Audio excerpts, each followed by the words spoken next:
Welcome my students. Today we learn about relation, an interesting topic of abstract algebra. Like my video by pressing this thumbs up button. Subscribe my channel. After pressing the button subscribe, you see this bell icon. Please press this bell icon. Share my video to your near and dear one. Okay, let's go. In this video lecture we will learn about Cartesian product of sets and several types of relations such as reflexive relations, symmetric relation, transitive relations. Also you learn about anti-symmetric relation, equivalence relation and also partial order relation. You will learn difference between symmetric and anti-symmetric relations. What is the Cartesian product of sets? Let A and B be two sets. Then the Cartesian product of these two sets is an order pair of the elements of the sets A and B. That is, the Cartesian product sets is denoted by A cross B, whose elements looks like A, B. This is the order pair of the elements of A and B. This first element comes from the set A and this second element comes from the set B. Thus, the Cartesian product of the set looks like this one.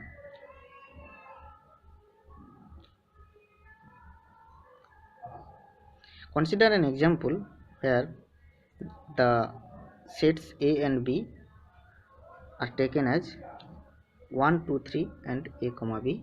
Then A cross B will be this one and B cross A will be this one.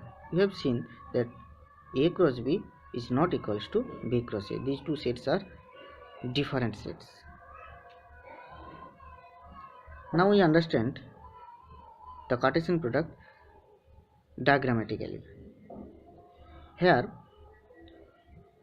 this one is the A set and this one is the B set. Then the Cartesian product set A cross B will be obtained by associating the elements of A 1 to A and 1 is B associated to B and another elements are associated to each of the elements of the set B. Then we get the Cartesian product set A cross B. Can you guess how many elements are there in A cross B? See that 1 is associated to each of the elements of the set B. Also 2 is associated to each of the elements of B. So for each elements of A there are 2 such elements. Thus for all 3 elements of A, there exist 3 into 2 is equals to 6 elements in A cross B, such that A cross B equals to 6. In general, if A has m elements and B has n elements, then A cross B must have mn elements. Now, what happens if one of the sets A or B is null? The Cartesian product set then will be a null set. Now we go to the topic relation. What is relation? Basically, we deal in our day-to-day life with the term relation. Suppose he is my relative, such as he is my father, he is my friend. Suppose this set represents set of all men and this set also represents set of all women. Then there may have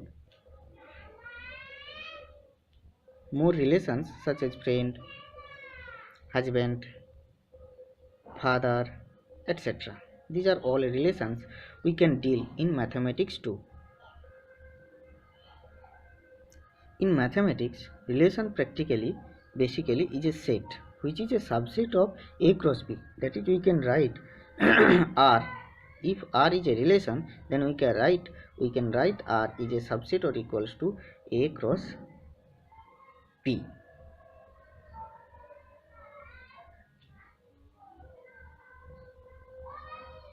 Consider R in R1 is a relation which is a friendship relation.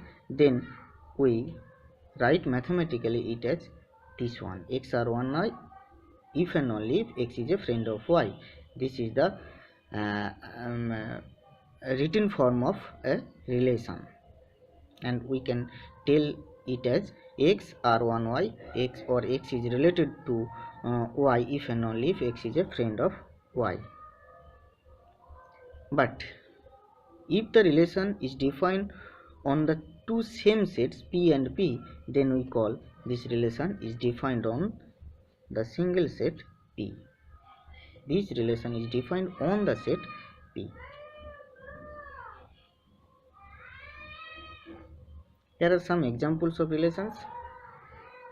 Suppose there exists a set L of all lines in plane, then parallelism is a relation which is defined by L1, L2. L1 is parallel to L2 is a relation. Similar way, congruence of triangles in a plane is also a relation. Subset is a relation if we take a set of all sets, that is, here X is a set of all the elements who are all sets, then we can define a relation subset on the set X. Here this is written mathematically as A is a subset of B. Less than or equals to is also a relation. There may exist another relations greater than or equals to, less than, or may have subset or equals to, superset or equals to, or superset. Any other type of relations are there, and also there are many more relations in mathematics. Here is another relation which is congruence modulo n on set of integers z. Here we read this term as x is congruent to y modulo n.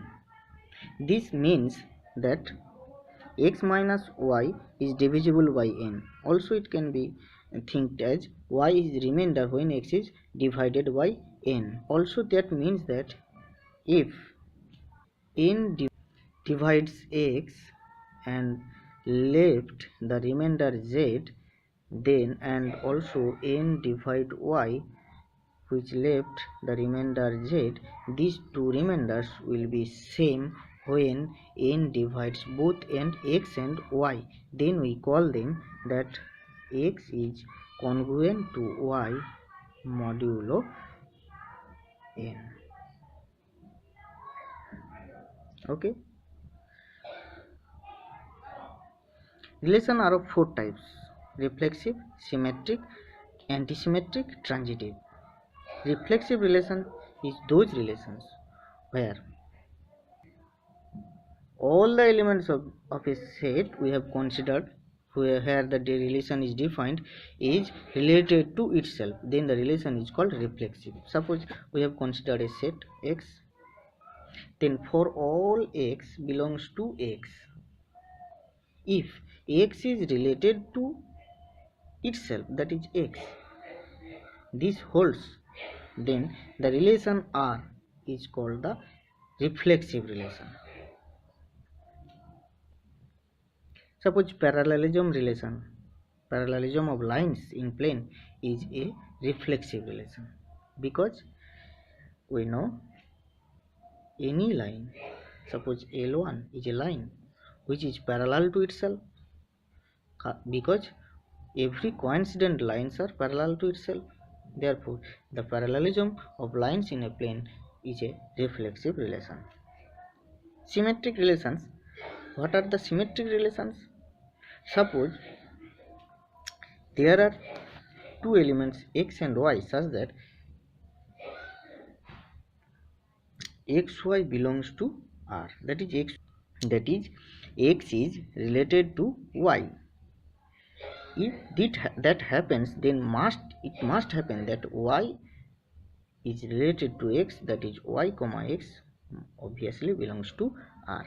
Then the relation R is said to be symmetric.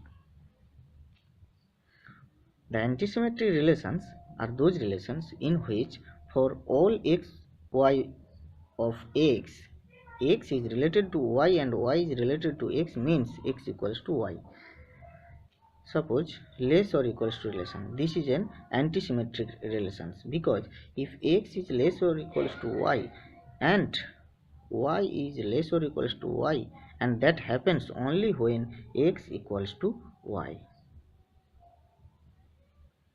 So less or equals to relation is an anti-symmetric relation. Transitive relations are those relations for which for any three elements x, y and z of the set x, if x is related to y and y is related to z, imply that x is related to z. For example, less or equals to relation. This less or equals to relation is a transitive relation because if x less than or equals to y and y less or equals to z, imply that x less or equals to z for all x, y and z belongs to x. So less or equals to relation is a transitive relation. Based on these four relations, we have grouped these four relations into two relations: equivalence relation and partial order relation. If any relation is reflexive, symmetric as well as transitive, then the relation is called equivalence relation. And if the relation is reflexive, anti-symmetric and transitive, then the relation is called partial order relation. Parallelism of lines in plane, congruence of triangles, congruence modulo relations, these all relations are equivalent relations, whereas less than or equals to, greater than or equals to, subset or equals to, these relations are all partial order relations. Congruence modulo n on the set of integers, this is an equivalence relations. But how? Now, this relation is defined on the set of integers z whose elements are 0, 1, 2, 3, 4 and -1, -2, -3, -4. For convenience, let us take here n equals to 5. Then, can you guess what are the elements of these relations? These are the elements of this relation.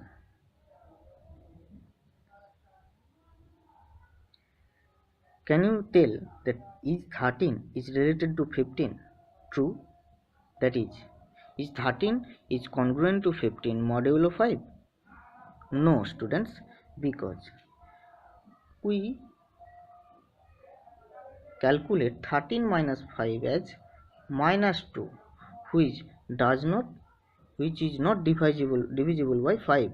-2 is not divisible by 5, that is 5 does not divide -2. So this is 13 is not congruent to 15 modulo 5, but all other relations are true. All other statements are true. Okay, this relation is reflexive. How? Because for any arbitrary element x, here a mistake is done. Here this one should be z, this one should be z, set of all integers. This one should be set of all integers. For all x belongs to z, x comes from z, be an arbitrary element, we have x minus x equals to 0, which is divisible by 5. Thus x is related to x modulo 5, and hence the relation is reflexive since it happens for all x.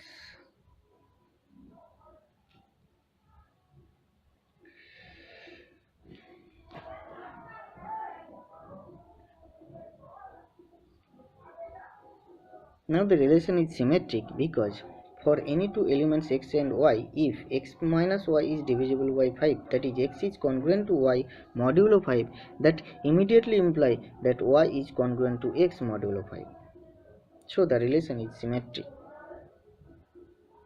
Relation is transitive obviously because if for any three elements x, y and z, if x is congruent to y modulo 5 and y is congruent to modulo z, then obviously x is congruent to modulo z. But we have done this in this way that x minus y is divisible by 5 means x minus y equals to 5n, which is multiples of 5, and y minus z is also 5n, which is multiple of 5. And adding these two equations, we got x minus z equals to 5p, which is the integer multiple of 5.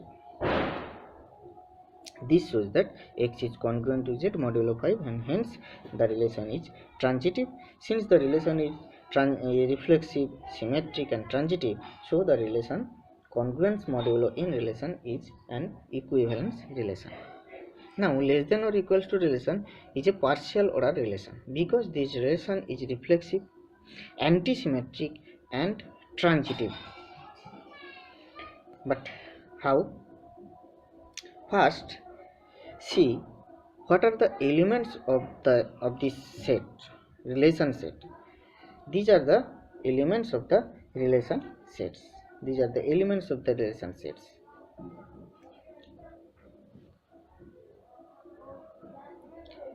To check reflexivity, consider an arbitrary element x of the real number set R. Obviously, x less or equals to x holds good since x equals to x. So, the relation holds in R. Therefore, the relation less or equals to is reflexive.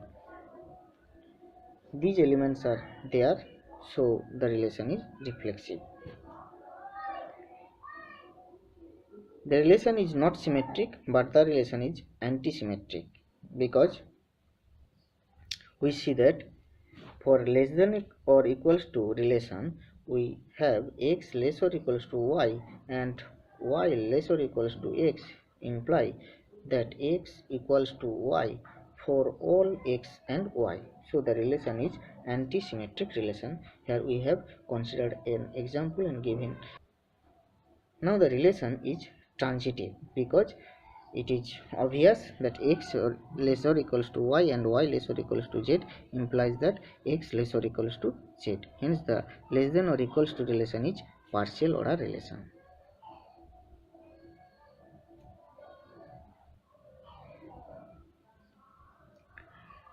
After knowing the several types of relations, you have thought that symmetricity and anti-symmetricity are two complementary relation. That is, if a relation is not symmetric, then the relation is obviously antisymmetric. But this is not true because symmetricity and antisymmetricity, they are not complementary, they are very different.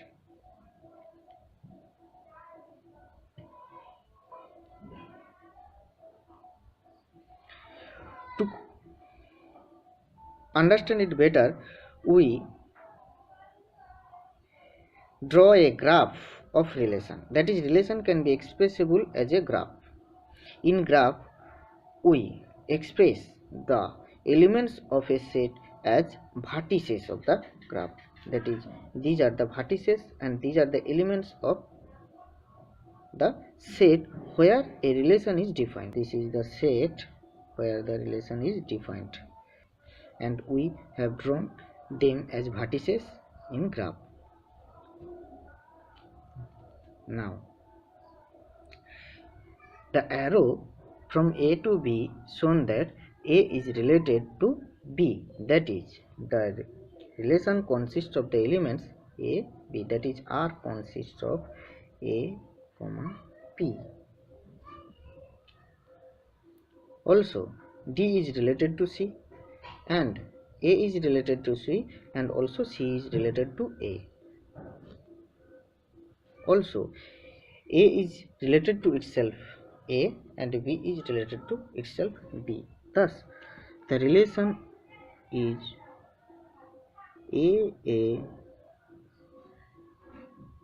B B A B D C A C C A. This one we have seen this 1 2 3 4 5 6 elements are there in the relation.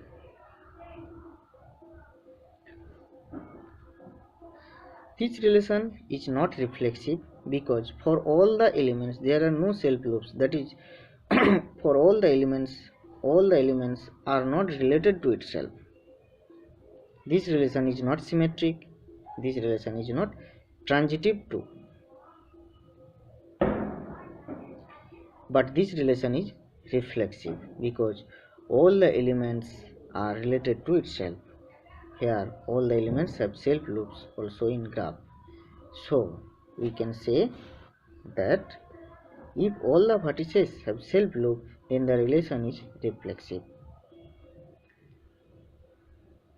This relation is symmetric because for an element AC, for an element here AC, there exists element C comma A.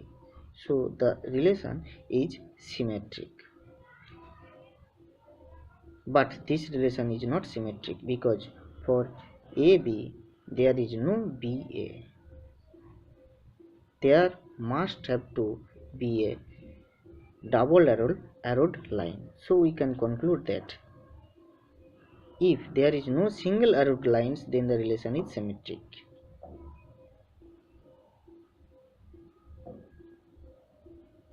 This relation is anti-symmetric. There is no double arrowed lines within any of the vertices. This relation is transitive. Thus, the relation will be transitive if there exists a triangular form where triangle must have vector addition orientation. This is vector addition orientation. Suppose this is a vector, this is b vector, then this must be a plus b vector. This figure shows the relation is transitive.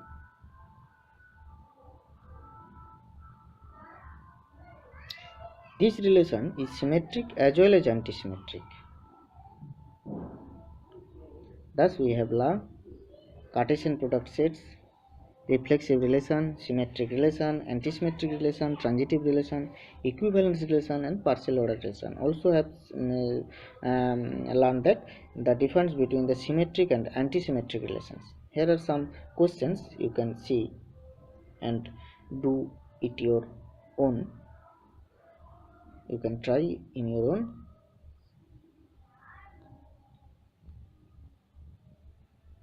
Thank you.